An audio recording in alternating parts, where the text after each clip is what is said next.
Yo everybody and welcome to my picks for the top 10 games of 2018.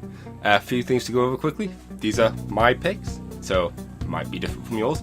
Also, if I've not played a game, it's probably not going to be on this list, and by probably mean it's not going to be.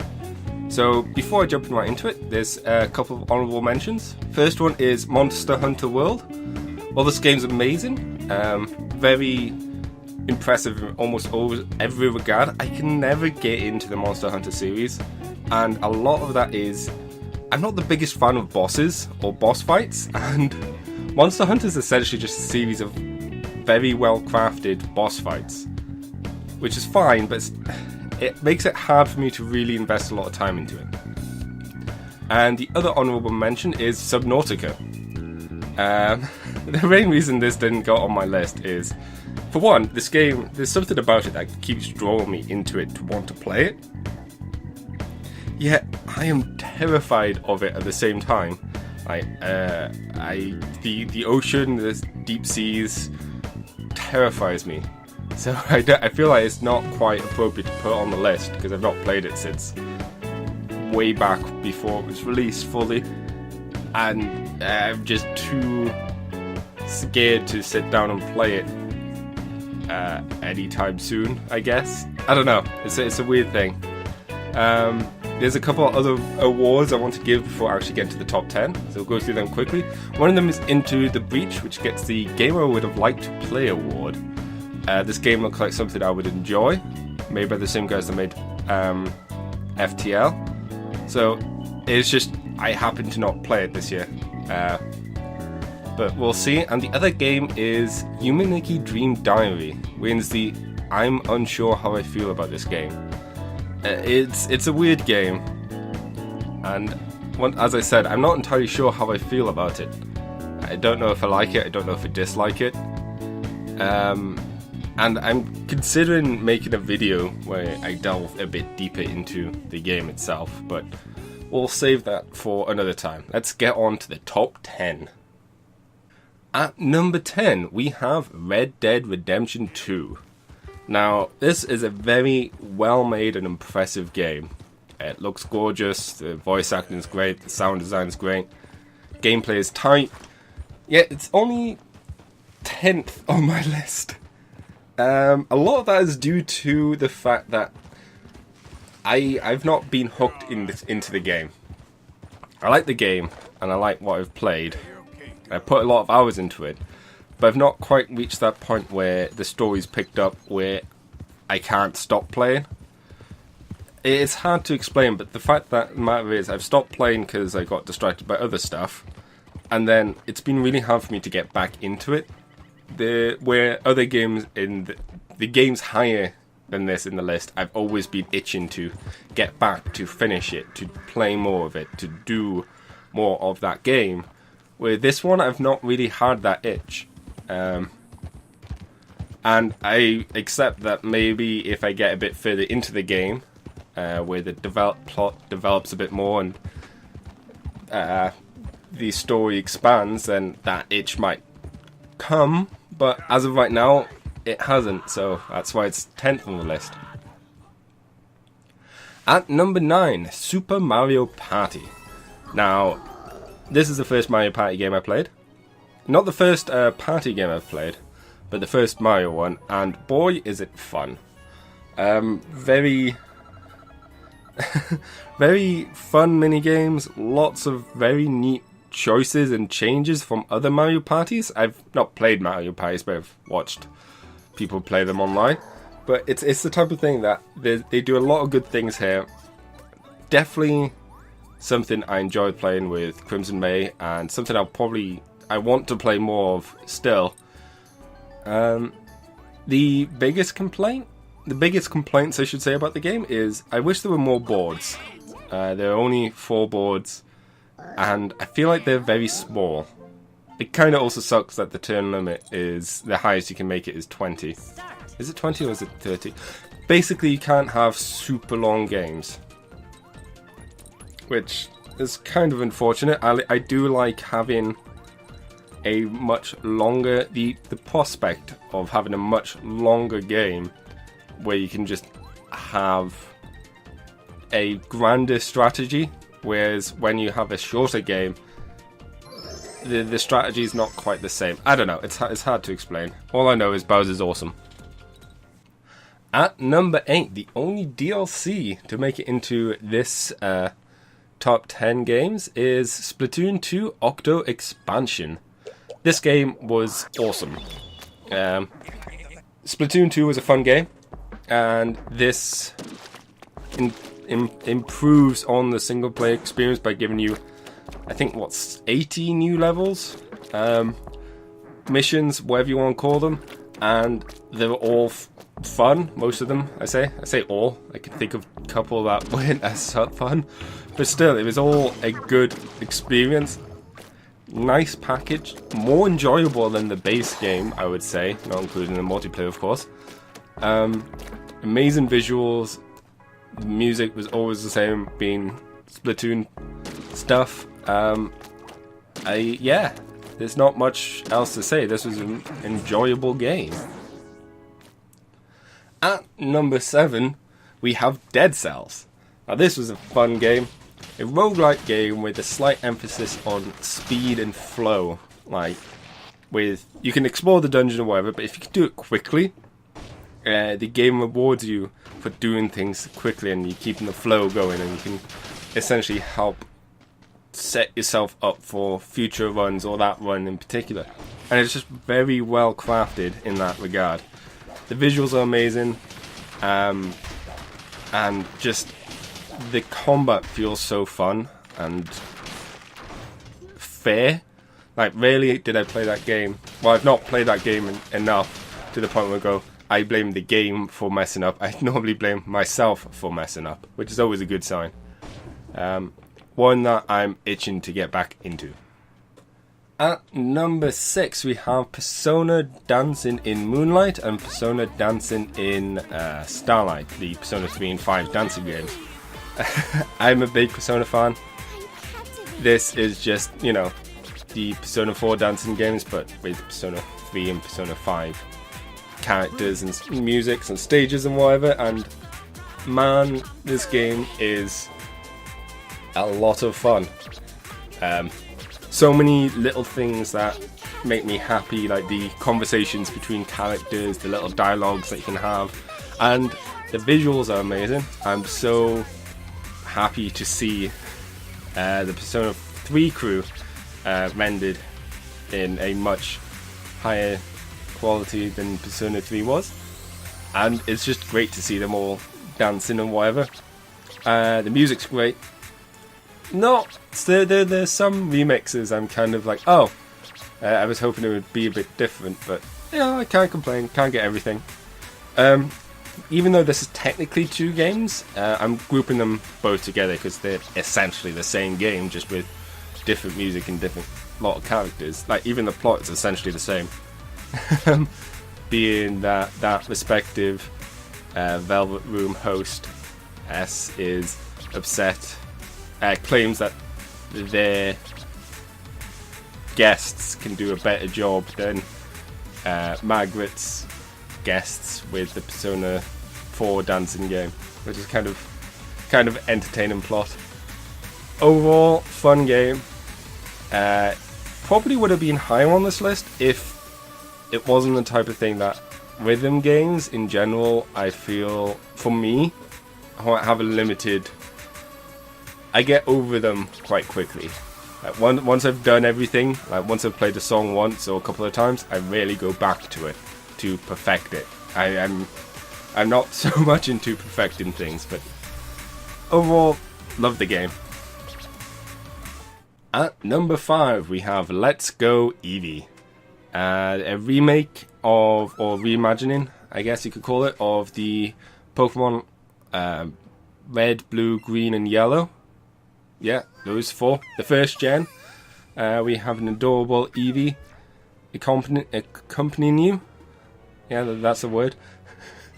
And you essentially redo the first game, the first map, but with slight changes to mechanics. And I've said it before, and I'll say it again. I'm the changes that they did to the wild Pokemon where you just catch them as you would in Pokemon Go, doesn't bother me as much as I thought it would.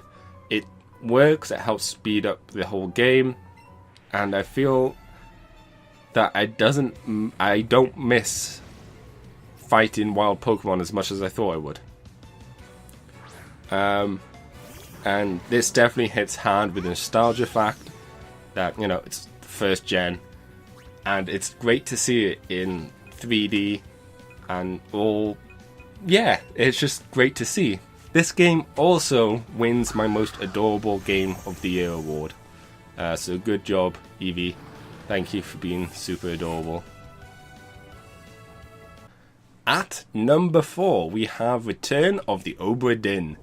Now, this is a game that snuck on the list quite late into developing into the year. A game made by the guy that made Papers, Please.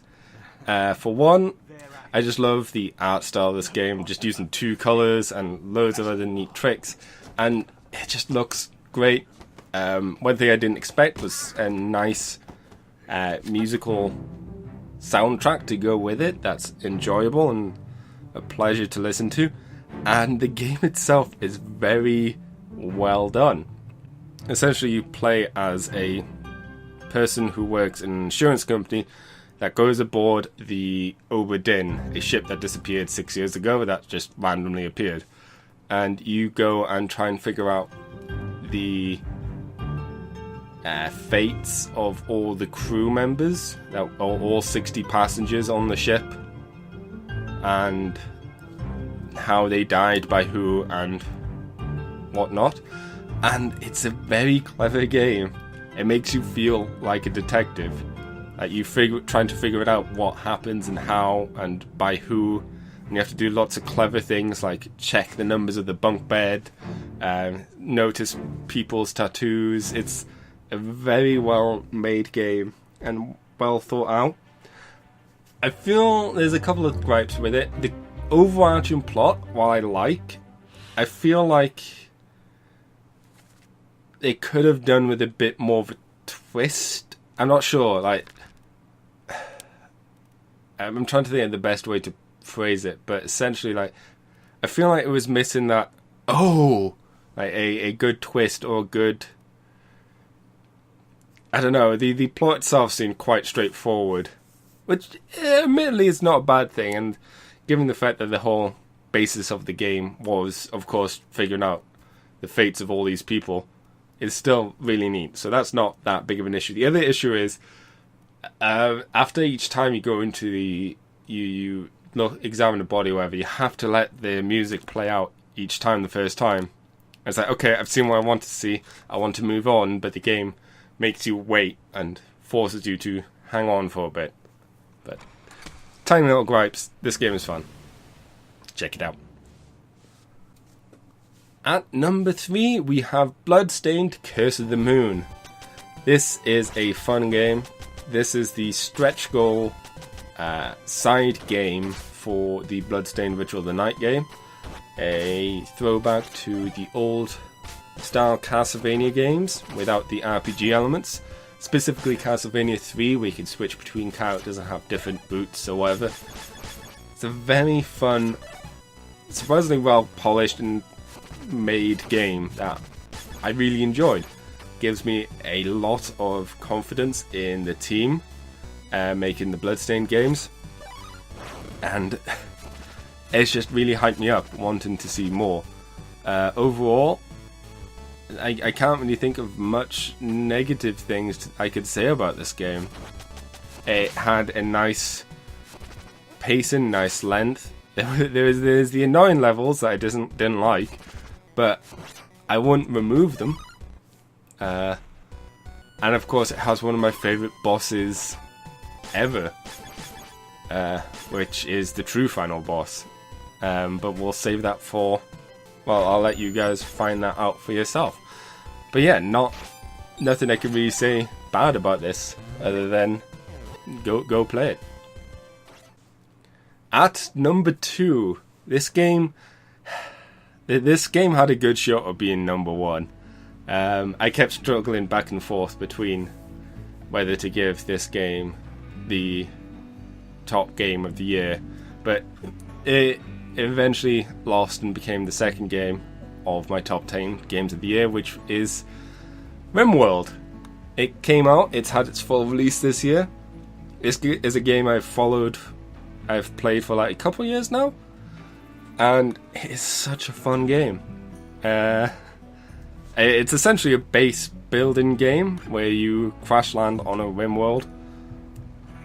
A world where there's not many laws, or any laws, I guess. And you have to make a colony and a base and survive raids and bandits and aliens and bugs and mechanoids and diseases and fires and tornadoes. There's so many things that can happen and go wrong. The game itself credits it as a story simulator rather than a base building game. Which makes sense because there's a lot of neat little touches in the game that are set up to make an interesting story rather than a game. Well, it goes on top of the game, so you get these interesting scenarios play out.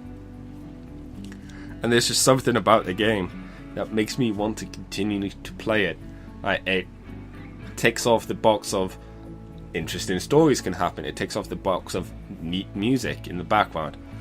It ticks off the box of a management game, like a city building game or a colony building game, which is a genre I really like. So this game is something that I really, really enjoyed, and will continue to enjoy a lot more, because there's like so many mods that are for this game that make it better, that changes the gameplay, that introduces so many things, and the base game itself is so good. So yeah, I'm just looking forward to playing a lot more RimWorld in the future. And finally, number one game of 2018 is of course Super Smash Bros. Ultimate. I mean, at the end of the day, it was close between this and RimWorld, but it had to be Super Smash Bros. Ultimate. This game is a phenomenal piece of work. The amount of time and effort that must have been put into it shows. You have a roster of 74 with the base game, with at least going up to 80. You've got so many different stages, so many different music tracks. You've got so much to work with here, and all of it works fun. I guess that's a way of saying things. And on top of that, you have the World of Light, which is a single-player campaign that is essentially the event matches from the other games, but just piled on in such a way that it's got a slight more narrative to it. It's very open and allows people to tackle things in much different ways. It's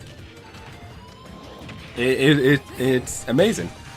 I can't think of a better way to describe it. There are some teeny tiny flaws I have with World of Light, especially the hard mode setting, and that's mainly that the bosses have too much health or too much defense. I'm not entirely sure which value is too high, but that kind of ruins it. Except for the true ending boss, I think that value is great, but we'll worry about that another time.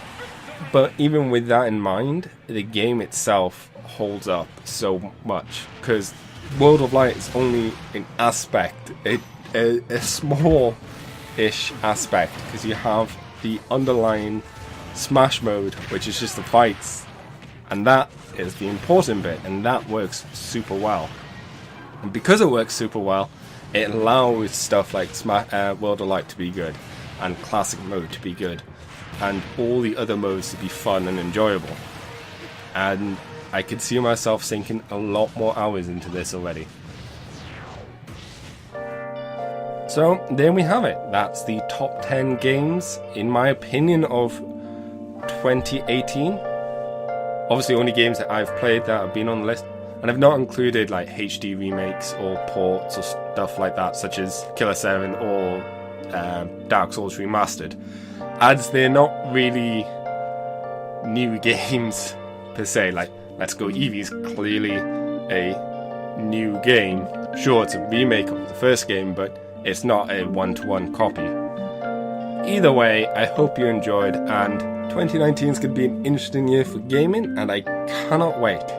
So be sure to let me know what your favourite games were down in the comments, and I'll see you next time. Goodbye.